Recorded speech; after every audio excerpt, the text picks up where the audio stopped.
Come closer, my children. Sit where the fire can warm your hands and the ancestors can warm your spirit. Tonight, I will tell you a story older than the oldest tree in this village. It is called "Even the Best Cooking Pot Will Not Produce Food." Listen well. Long ago, in a village not far from here, the people decided to create something extraordinary, a pot that would serve the whole community. The clay was gathered at dawn, when the morning soil is cool and easy to shape. The potters molded it with hands steady from generations of practice. The elders whispered blessings over it. The children watched with wide eyes, feeling as though they were witnessing the birth of something sacred. When the pot emerged from the ancestral kiln, it glowed, smooth, strong, beautiful. The villagers named it Nhyira, the Blessed One. They danced around it. They clapped. They sang songs of gratitude. They believed this pot would feed generations. But belief alone is not enough. After the drums quieted and the songs faded into the night, the pot sat in the center of the compound, perfect, but untouched. Days passed. Then weeks. The firewood stacked beside it grew gray with dust. The cooking stones grew cold. The children's laughter thinned into hunger. Mothers whispered, "Why is the pot not cooking?" Fathers muttered, "Did we not bless it enough?" The youth shrugged, "It is a special pot. It will cook when it is ready." But the pot remained empty. One morning, a small child tugged at my cloth. Her eyes were wide, her stomach empty. "Elder, why is the pot not feeding us? Did we not celebrate it? Did we not pray over it?" Her voice trembled, not from disrespect, but from hunger.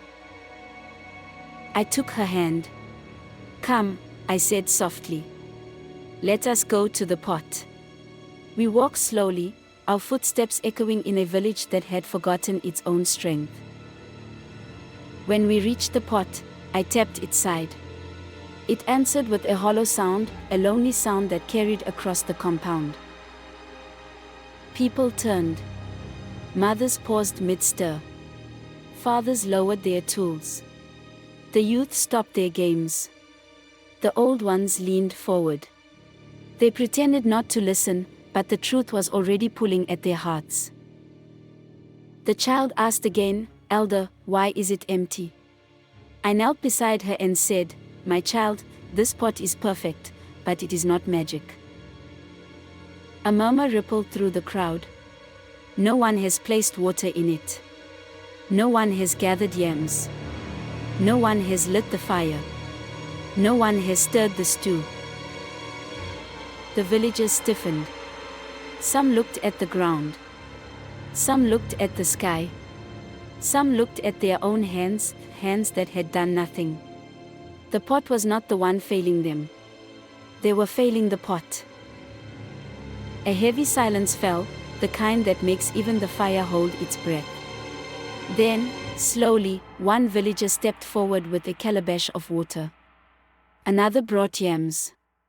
Another brought spices. Another gathered firewood. Another lit the flame. The pot began to warm. Then bubble. Then sing. And when the stew was ready, the whole village ate, not because the pot was blessed, but because the people finally moved.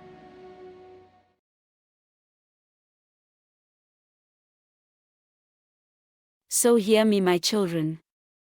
Even the best cooking pot will not produce food. Even the finest tools mean nothing without effort. Even the most gifted among us must still rise, gather, and stir. Even the greatest dreams remain empty if no one is willing to work. Legacy is not built by having. It is built by doing. So when the world gives you gifts, talents, opportunities, tools, blessings, remember. Put something in the pot. Light the fire. Stir the stew. Feed the people.